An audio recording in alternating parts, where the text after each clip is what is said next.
So in the last video we showed you guys a lot about how the control stick works with dribble moves, and the control stick's also used for shooting this year. So if you hold down the left trigger, the right stick becomes a shot stick like last year.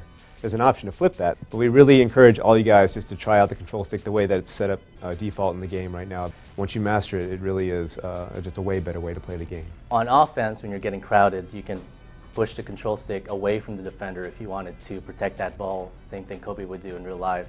If you push the control stick towards the defender, you can kind of give the defender a little nudge, create that space, something that Paul Pierce would normally do in game. There's a bunch of things that people really didn't like with 2K12.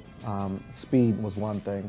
Bigger defenders guarding smaller guys really come through now, so that you definitely feel like, hey, I can break this dude down or break this defender down because I have a mismatch here. Guys move properly in the right speed, and you know, the big guys are slower, by like they can't launch as fast to a lateral slide as a smaller, quicker guard. Change the mechanics around. When the dribbler changed its mechanics, we changed the mechanics in the post a little bit too to kind of mimic it. We feel like we got a lot more balance in the low post moves. So this year we kind of went back to the drawing board again, used the new dynamic shot generation technology, and retooled our physics engine to make sure that when you go up and you get hit, you see the proper collision between the offensive guy and the defensive guy.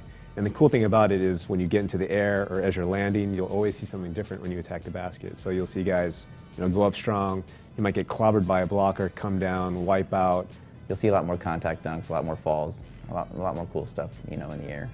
You know, if it's a really hard hit, he'll grab his head like, oh, he's hurt, or he'll grab his limb. He might get, you know, he'll be out of the play for a little bit.